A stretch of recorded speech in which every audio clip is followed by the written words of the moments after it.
Hello everyone, this is Anita. You welcome in my YouTube channel Anita biology classes.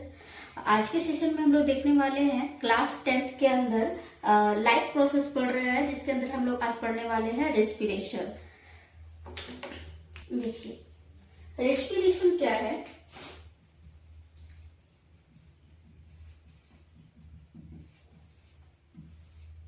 Respiration एक ऐसा process है जिसके अंदर जो हमारा बॉडी है, बॉडी के जो सेल्स होते हैं वो एनर्जी का फॉर्मेशन करते हैं और उन एनर्जी का जो है वो हमारा बॉडी डिफरेंट वर्क के लिए इस्तेमाल करता है। जैसे हमको कोई भी काम करना है, वॉकिंग, स्लीपिंग, टॉकिंग, स्टडी, कुछ भी काम करना है, एवरीथिंग, उसके लिए हमको क्या चाहिए? एनर्जी चाहिए। और इस एनर्जी का फॉर्मेशन, इस एनर्जी के बनने के ही प्रोसेस को क्या कहा जाता है? रेस्पिरेशन कहा जाता है। सो respiration is the process in which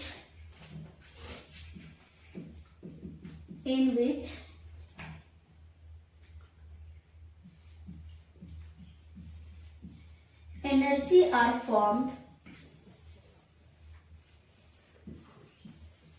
by using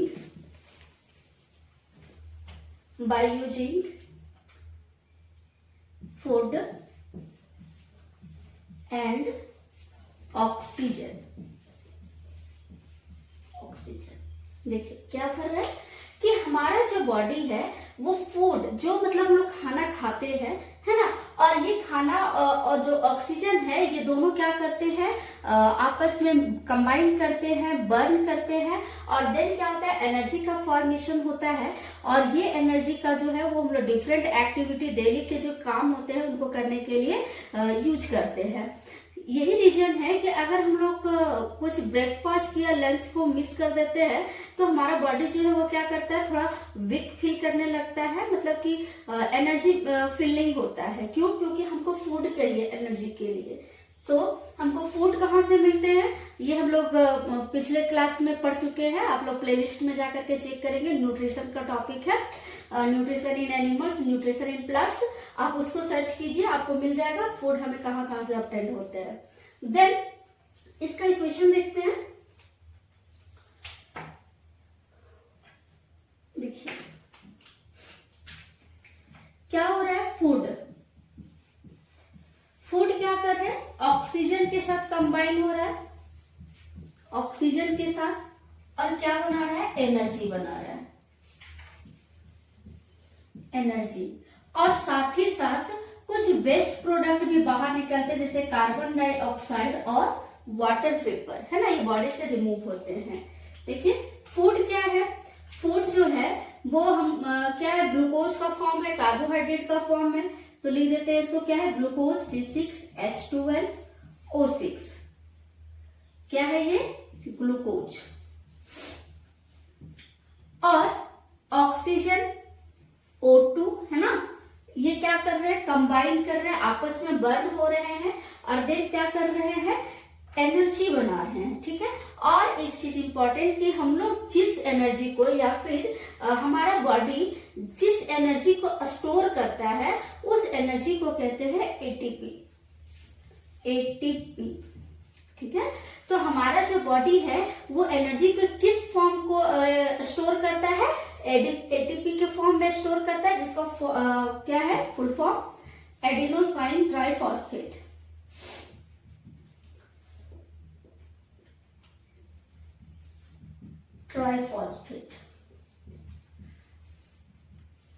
ठीक है। और एटीपी के साथ साथ और क्या हमारा जो बॉडी है वो रेस्पिरेशन के दौरान में क्या रिलीज करेगा?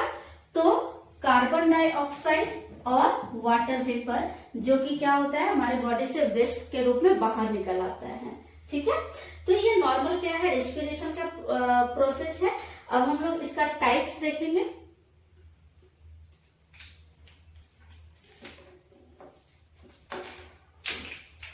देखते हैं types of respiration. Types of respiration.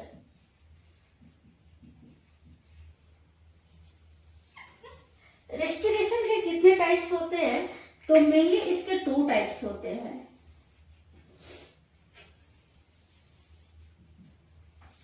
First is aerobic respiration,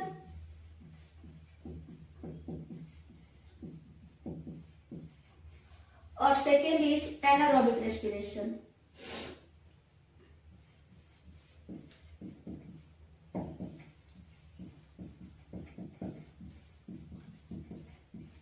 देखिएगा, एरोबिक रेस्पिरेशन वैसे रेस्पिरेशन को कहते हैं जो कि ऑक्सीजन के प्रेजेंट में होता है, और एनारोबिक रेस्पिरेशन वैसे रेस्पिरेशन को कहते हैं जिसमें ऑक्सीजन एब्सेंट होता है।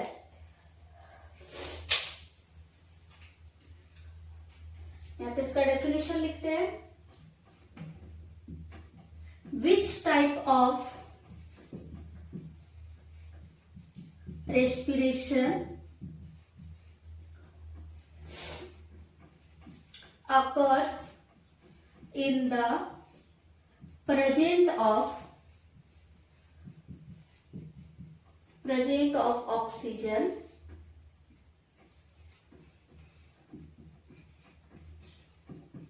is called aerobic respiration।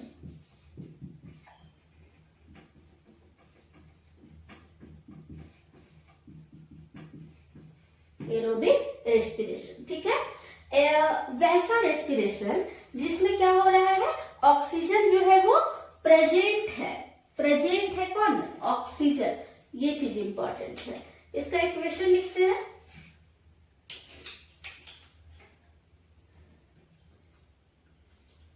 इसमें जो ग्लूकोज है C6H12O6, ये क्या है? ग्लूकोज जो है वो सबसे पहले पाइरुवेट में चेंज होगा। किसमें चेंज होगा? पाइरुवेट में। पाइरुवेट क्या है? 3 कार्बन मॉलिक्यूल्स है, इसको लिख देते हैं। ये क्या है? 3 कार्बन मॉलिक्यूल्स, 3 कार्बन मॉलिक्यूल्स हैं, ठीक है। और जो ग्लूकोज है, ग्लूकोज का जो ब्रेकडाउन है वो कहलाता है ग्लाइकोलाइसिस, है ना। और ये जो ग्लाइकोलाइसिस का प्रोसेस है ये सेल के साइटोप्लाज्म में होता है। कहाँ होता है? साइटोप्लाज्म में हो रहा है।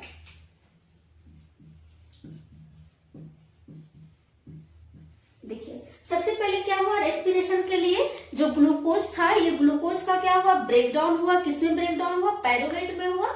और ये पाइरुवेट में चेंज होने का जो प्रोसेस है वो कहाँ हो रहा है? तो साइटोप्लाज्म में हो रहा है, ठीक है। पाइरुवेट क्या है? देखिए, ये ग्लूकोज 6 कार्बन मॉलिक्यूल्स है, ये टूट जाते हैं और 3 कार्बन मॉलिक्यूल्स में चेंज हो जाते हैं, जिसको पाइरुवेट कहा जाता है। अब जो ये पाइरुवेट है ये क्या होता है? माइटोकॉन्ड्रिया में इंटर करता है, माइटोकॉन्ड्रिया में, और देन जाकर के क्या बनाता है? एनर्जी बनाता है, एनर्जी, है ना। और ये कहाँ हो रहा है? ये माइटोकॉन्ड्रिया में।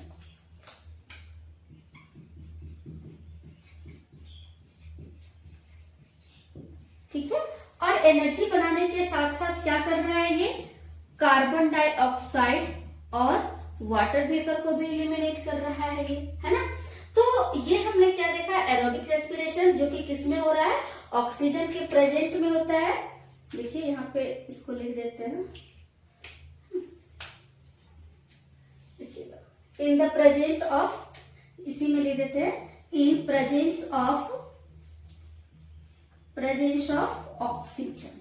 ठीक है, याद रखेंगे कि जो ग्लूकोज है वो पाइरुवेट में चेंज हो रहा है। कहाँ चेंज हो रहा है? तो साइटोप्लाज्म में चेंज हो रहा है। और साइटोप्लाज्म में चेंज हो रहा है तो किसके प्रेजेंट में हो रहा है? ऑक्सीजन के प्रेजेंट में हो रहा है, जिसको ग्लूकोज ब्रेकडाउन होकर के पाइरुवेट बनाता है, जो कि 3 कार्बन मॉलिक्यूल्स है। अब ये जो पाइरुवेट है वो क्या करता है? माइटोकॉन्ड्रिया में इन करता है और देन वो क्या बनाता है? एनर्जी बनाता है, कार्बन डाइऑक्साइड और वाटर वेपर को इलिमिनेट करता है ना। अब हम लोग देखते हैं एनारोबिक रेस्पिरेशन। देखिए ये क्या है?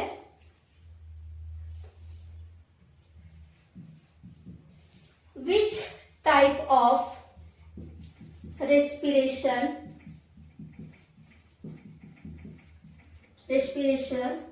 occurs in the absence of oxygen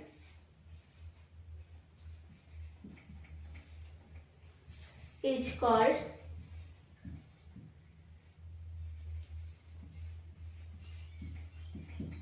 anaerobic respiration। ठीक है, क्या बात की हमने कि एनारोबिक रेस्पिरेशन कहाँ पे होगा, in the absence of oxygen. यहाँ पे क्या था, ऑक्सीजन प्रेजेंट था और यहाँ पे एब्सेंस है ना। तो देखिए इसमें क्या होगा, इसमें भी ग्लूकोज का ब्रेकडाउन होगा, ग्लूकोज इसमें भी टूटेंगे। ठीक है, ग्लूकोज का ब्रेकडाउन यहाँ भी होगा। क्या होगा, ग्लूकोज जो है वो चेंज होगा किसमें, पायरुवेट में, पायरुवेट में कन्वर्ट होगा, है ना। कहां पे हो रहा है ये, साइटोप्लाज्म में हो रहा है, साइटोप्लाज्म में हो रहा है ना। अब ये जो पायरुवेट है वो क्या करेगा, फिर से माइटोकॉन्ड्रिया के अंदर इंटर करेगा। ठीक है, और दूसरी चीज कि यही पायरुवेट जो है वो क्या करेगा, आगे जाकर के एनर्जी बनाएगा। लेकिन इस एनर्जी के साथ साथ इसमें क्या क्या बनेंगे ये ध्यान दीजिएगा। एनर्जी तो बनेगा ही, ठीक है, इसके साथ साथ और क्या बनेंगे, कार्बन डाइऑक्साइड और एक अल्कोहल बनता है जिसको बोलते हैं इथेनॉल, इथेनॉल। ठीक है, देखिएगा इथेनॉल क्या है, ये 2 कार्बन का मॉलिक्यूल है, 2 कार्बन मॉलिक्यूल है ये, है ना। और नेचर बाय नेचर कैसा है, ये एल्कोहल है। ठीक है, देखिए ये किस में होता है, ये ईस्ट में, जैसे कि कुछ एनारोब्स होते हैं। देखिए एनारोब्स किसको बोलेंगे, कुछ वैसे मैक्रो ऑर्गेनिज्म जिनको सरवाइव करने के लिए, जीवित रहने के लिए ऑक्सीजन का जरूरत नहीं है ना। तो वैसे जीव में क्या होता है, एनारोबिक रेस्पिरेशन होता है। देन हम उसको क्या कहते हैं, एनारोब्स कहते हैं। तो ये किस में हो रहा है, देखिएगा ये तो हो रहा है इन एब्सेंस ऑफ ऑक्सीजन। किस में होगा, जैसे एग्जांपल के लिए ईस्ट, ईस्ट क्या है, मैक्रो ऑर्गेनिजम्स है, यूनिसेलुलर फंजाई है ना, जिसमें क्या होता है, ये एनारोबिक रेस्पिरेशन होता है। एक बार हम समराइज करते हैं इसको। रेस्पिरेशन 2 टाइप्स के होते हैं, एरोबिक रेस्पिरेशन और एनारोबिक रेस्पिरेशन। एरोबिक रेस्पिरेशन जो है वो ऑक्सीजन के प्रेजेंट में होगा और एनारोबिक रेस्पिरेशन जो है वो ऑक्सीजन के एब्सेंट में होगा। एरोबिक रेस्पिरेशन ऑलमोस्ट लगभग सारे एनिमल्स में होते हैं। इसमें क्या होता है, जो ग्लूकोज होता है वो साइटोप्लाज्म में ऑक्सीजन के प्रेजेंट में जो है वो पायरुवेट में चेंज होगा। पायरुवेट क्या है, 3 कार्बन मॉलिक्यूल्स है। अब ये पायरुवेट जो है वो माइटोकॉन्ड्रिया में एंटर करेगा और माइटोकॉन्ड्रिया में जाने के बाद क्या बनाएगा, एनर्जी बनाएगा, है ना। और साथ ही साथ क्या है, कार्बन डाइऑक्साइड और वाटर वेपर को ये क्या करेगा, एलिमिनेट करेगा। अब देखिए एनारोबिक रेस्पिरेशन क्या है, एनारोबिक रेस्पिरेशन में ये ऑक्सीजन के एब्सेंट में हो रहा है। इसमें भी ग्लूकोज का ब्रेकडाउन हो रहा है, किसमें, पायरुवेट में, in the absence of oxygen. और ये जो एनारोबिक रेस्पिरेशन है ये किसमें होते हैं, एनारोब्स में होते हैं। ये एनारोब्स क्या है, तो एनारोब्स जो है वो कुछ ऐसे माइक्रो ऑर्गेनिजम्स हैं जिनको सरवाइव करने के लिए, जीवित रहने के लिए ऑक्सीजन का जरूरत है ही नहीं। वो कहते हैं हमको नहीं चाहिए ऑक्सीजन, है ना, हम बिना ऑक्सीजन के जी लेंगे। देन उसमें क्या होगा, एनारोबिक रेस्पिरेशन होगा। और एनर्जी के साथ साथ क्या उसके बॉडी में बनेगा, इथेनॉल। इथेनॉल क्या है, एक अल्कोहल है जो कि 2 कार्बन मॉलिक्यूल्स का होता है और कार्बन डाइऑक्साइड रिलीज आउट होता है। ठीक है, आप इसको नोट कीजिए।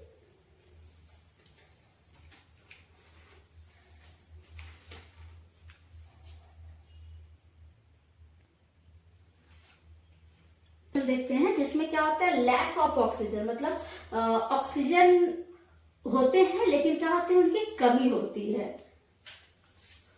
इन the case of lack of oxygen oxygen ना, मतलब ऑक्सीजन की जब कमी होगी और ये कब होता है ना, जैसे मान के चलिए कि हम लोग क्या कर रहे हैं, कुछ एस्ट्रोनॉट्स कर रहे हैं, मतलब कि कुछ ऐसा वर्क कर रहे हैं जैसे एक्सरसाइज हो गया, स्पोर्ट्स कर रहे हैं, है ना। देन उस टाइम पे क्या होता है, हमारा जो ब्रीदिंग रेट होता है वो क्या होता है, इंक्रीज करता है। आपको पता है ब्रीदिंग रेट कितने होते हैं पर मिनट? एक नॉर्मल जो ह्यूमन बीइंग है, जो कुछ काम नहीं कर रहा है, आराम से बैठा हुआ है, तो उसका जो ब्रीदिंग रेट है वो 12 to 18 होता है, मतलब कि वो 12 से 18 बार क्या करता है, सांस लेता है ना। तो ब्रीदिंग रेट उसका और यही जो ब्रीदिंग रेट है 12 to 18, ये क्या करता है, जब हम एक्सरसाइज करते हैं उस टाइम ये बढ़ जाता है, इंक्रीज हो जाता है ना। तो जब हम लोग एक्सरसाइज करते रहते हैं उस टाइम पे क्या होता है कि आप लोग देखते होंगे कि हम लोग क्या करते हैं, जोर जोर से हाफना स्टार्ट कर देते हैं ना। वो हाफते क्यों है, ताकि उस टाइम पे हम हमारी बॉडी में क्या होता है, ऑक्सीजन जो है वो कम होता रहता है, उनको ज्यादा से ज्यादा ऑक्सीजन का जरूरत होता है ना। तो उस टाइम पे क्या होता है, हमारी बॉडी में लैक ऑफ ऑक्सीजन होता है, कमी होता है। तो इस टाइम पे जो रेस्पिरेशन होता है उसमें क्या होता है कि लैक्टिक एसिड प्रोड्यूस होता है, जिसके कारण मसल क्रैम्प होते हैं, मांसपेशियों में दर्द होता है। तो देखिएगा क्या होता है, ये कैसे कब होता है, ये when we take exercise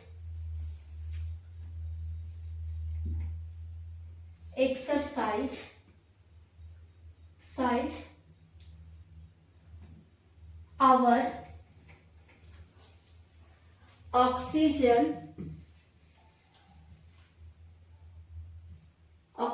level is low,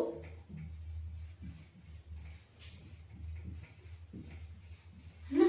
मतलब इसमें क्या आ रहा है कि जब हम लोग एक्सरसाइज करते रहते हैं या लेते रहते हैं, देन उस टाइम हमारे पास ऑक्सीजन का लेवल क्या हो जाता है, उस टाइम पे कम हो जाता है। तो क्या होगा, यहाँ पे जो ग्लूकोज है ना, वो क्या कर रहा है, यहाँ पे ऑक्सीजन की कमी है, लैक ऑफ ऑक्सीजन।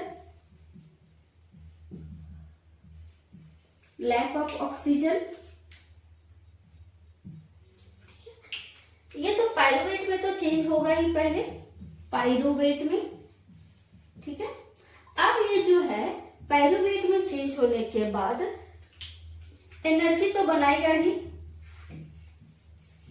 ये आपको सब में कॉमन चीज क्या रखना है कि एरोबिक हो, एनारोबिक हो या कोई भी रेस्पिरेशन हो, उसमें एनर्जी तो बनेंगे ही, इसलिए एनर्जी तो एक होगा ही, है ना। और इसके साथ साथ क्या प्रोड्यूस होते हैं, लैक्टिक एसिड प्रोड्यूस होता है, और साथ ही साथ कार्बन डाइऑक्साइड भी रिलीज होते हैं, है ना। और ये प्रोसेस कहाँ होता है, माइटोकॉन्ड्रिया में होता है। अब इसमें देखिए, ये जो लैक्टिक एसिड है ये क्या करता है, मसल क्रैम्प करवाता है। मसल क्रैम्प मतलब जब देखिए हम लोग जब एक्सरसाइज कर लेते हैं, काफी लंबा टाइम तक एक्सरसाइज किए हैं, उसके बाद क्या होता है, हमारे मसल्स में काफी पेन होने लगता है, दर्द होने लगता है। और वो पेन क्यों होता है, क्योंकि हम जब एक्सरसाइज कर रहे थे उस टाइम हमारे बॉडी में ऑक्सीजन की मात्रा कम थी, लेकिन हमारा बॉडी तो रेस्पिरेशन करेगा ही, क्योंकि हमको एक्सरसाइज करने के लिए भी एनर्जी चाहिए, है ना। तो उस टाइम पे जो एनर्जी का फॉर्मेशन हो रहा था, तो उसका जो बाई प्रोडक्ट था वो क्या था, लैक्टिक एसिड प्रोड्यूस हो रहा था। और ये जो लैक्टिक एसिड है, इसी के प्रोड्यूस होने के कारण क्या होता है, हमारे मसल्स जो है वो पेन करते हैं, जिसको हम लोग मसल क्रैम्प कहते हैं, ठीक है। नोट कीजिए आप इसको।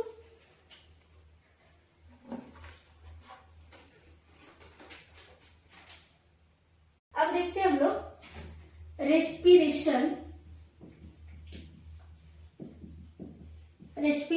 In plants.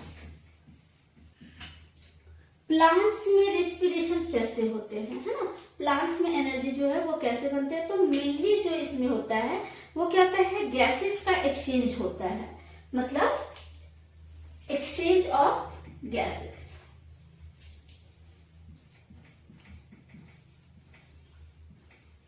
इसमें क्या होंगे, गैसेस का एक्सचेंज होगा। तो देखिए ड्यूरिंग डे टाइम, है ना, जब दिन का समय होता है तो प्लांट्स क्या करते हैं, ड्यूरिंग डे टाइम, देखिए प्लांट्स दिन के समय में क्या करते हैं, फोटोसिंथेसिस करते हैं, है ना। और फोटोसिंथेसिस क्या है, एक ऐसा प्रोसेस है जिसके अंदर जो प्लांट्स होते हैं वो अपना फूड खुद बनाते हैं, है ना। तो जब दिन होता है तो प्लांट्स क्या करते रहते हैं, प्लांट्स गेट फोटोसिंथेसिस,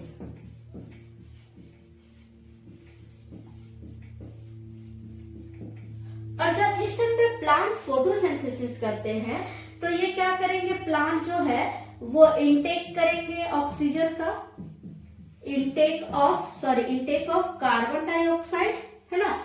और देखिए सबसे पहली चीज कि फोटोसिंथेसिस जो है वो तो पॉसिबल है सिर्फ और सिर्फ दिन में, क्योंकि दिन में ही क्या होता है, सनलाइट होते हैं, और विदाउट सनलाइट जो है वो फोटोसिंथेसिस नहीं हो सकता है। तो देन क्या है कि जब फोटोसिंथेसिस होगा तो इसके लिए हमको क्या चाहिए, कार्बन डाइऑक्साइड चाहिए, है ना, रॉ मटेरियल्स के रूप में। और इन्हीं कार्बन डाइऑक्साइड और वाटर्स जो होते हैं वो ब्रेक डाउन करके ग्लूकोज का निर्माण करते हैं, है ना। तो यहाँ पे क्या होगा, कार्बन डाइऑक्साइड जो है वो लिया जाएगा और ऑक्सीजन जो है वो छोड़ा जाएगा, है ना। इवॉल्व ऑफ ऑक्सीजन, इवॉल्व होगा ऑक्सीजन, और यहाँ पे क्या हो रहा है, ये इन्वॉल्व हो रहा है कार्बन डाइऑक्साइड। दो चीज याद रखेंगे, जब फोटोसिंथेसिस हो रहा है तो यहाँ पे कार्बन डाइऑक्साइड इन्वॉल्व होगा, शामिल होगा, है ना, और ऑक्सीजन क्या होगा, बाहर निकलेगा, ठीक है। क्यों, क्योंकि हमने देखा है ये प्रोसेस, देखिए फोटोसिंथेसिस का क्या है equation,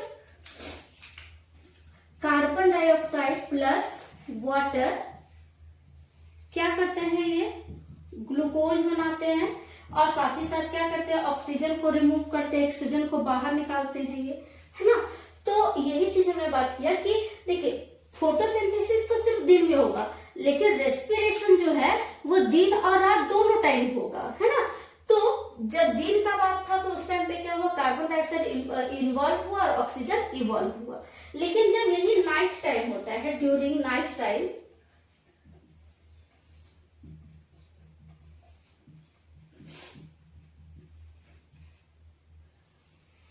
during night time no photosynthesis takes place,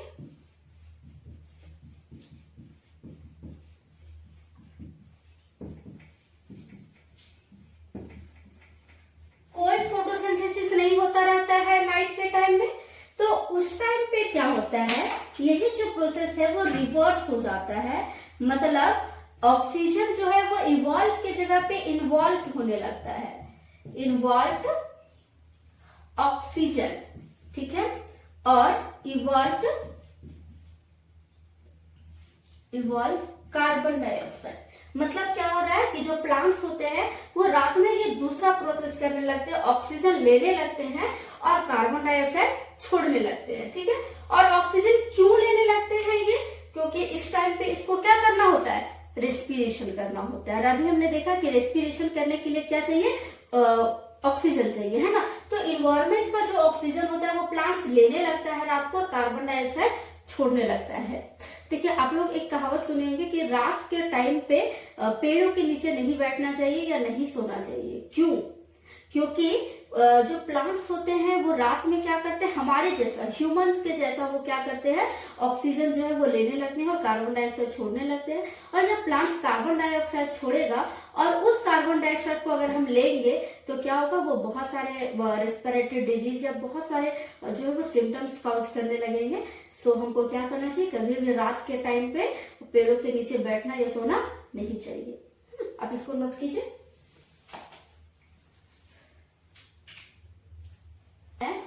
plants में कौन कौन से पार्ट्स हैं जो कि रेस्पिरेशन में इन्वॉल्व होते हैं, मतलब एक्सचेंज ऑफ गैसेस में इन्वॉल्व होते हैं। तो सबसे पहला है लिप्स। देखिए लिप्स में क्या होते हैं, एक्सचेंज होते हैं गैसेस का, है ना, रेस्पिरेशन में इन्वॉल्व होते हैं। तो लिप्स के पास ऐसा क्या है जिसके कारण जो है वो एक्सचेंज हो पाता है, तो देखिएगा लिप्स के पास प्रेजेंट होता है स्टोमेटा। ठीक है, क्या है ये स्टोमेटा, एक पोर्स लाइक स्ट्रक्चर है, छोटे छोटे, आप लिप्स को अगर उल्टा साइड करके देखेंगे तो उसमें छोटे छोटे पोर्स दिखाई देते हैं, और ये पोर्स ही क्या होता है स्टोमेटा। और ये स्टोमेटा जो होता है वो बना होता है एक स्पेशल सेल जिसको बोलते हैं गार्ड सेल, जिसका शेप होता है कैसिव या बिन शेप का, इस तरह का, या किडनी शेप भी कहा जाता है। ठीक है, ये क्या है स्टोमेटा है। ठीक है, जो कि किससे बना हुआ है, गार्ड सेल का बना हुआ है। ठीक है, और यहां से क्या हो रहा है कि जब दिन का समय होगा तो कार्बन डाइऑक्साइड जो है वो इन करेगा, है ना, जब डे होगा तो कार्बन डाइऑक्साइड इन करेगा और क्या होगा, ऑक्सीजन बाहर निकलेगा। मतलब ये क्या होता है, जो स्टोमेटा होते हैं वो ओपन और क्लोज होते रहते हैं, है ना, जिससे क्या होता है गैसेस का एक्सचेंज होता है।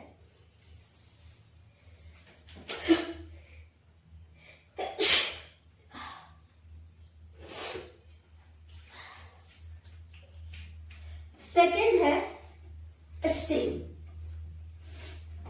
देखिए स्टेम्स भी क्या करते हैं, गैसेस का एक्सचेंज करते हैं, तो इसमें भी तो एक स्टोमेटा होता है ना, सॉफ्ट जो स्टेम होता है उसमें स्टोमेटा होते हैं, लेकिन जो उड्डी होते हैं, उड्डी मतलब कि उसमें जिसमें ऊड होते हैं, लकड़ी होता है ना, तो वहां पे जो रेस्पिरेशन होता है वो किसके हेल्प से होता है, लेंटिकल्स के हेल्प से होता है ना। उसके बाद एक और पार्ट्स देखिएगा, रूट भी जो है वो इन्वॉल्व होता है गैसेस का एक्सचेंज करने में। रूट्स देखिए ये क्या करते हैं, डायरेक्ट एक्सचेंज करते हैं गैसेस का, exchange of gases from soil. ठीक है, ये क्या करते हैं डायरेक्ट, मतलब सॉइल से। देखिए रूट क्या है यहाँ पे, देखिएगा इसको,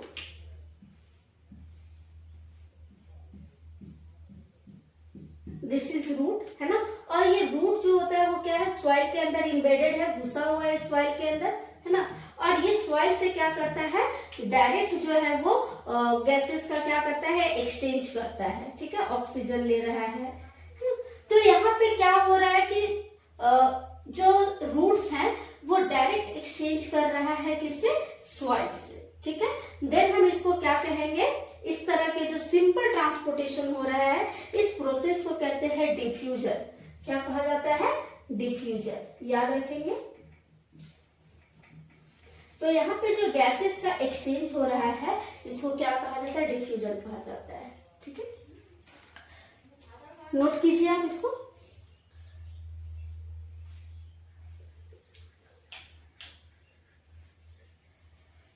आज के लेक्चर में हम लोग इतना ही देखने वाले हैं। सो आपको कैसा वीडियो लगा ये आप हमें कमेंट सेक्शन में कमेंट करेंगे। वीडियो बहुत ज़्यादा लंबा ना हो जाए इसलिए आज हम लोग इतना ही रखेंगे।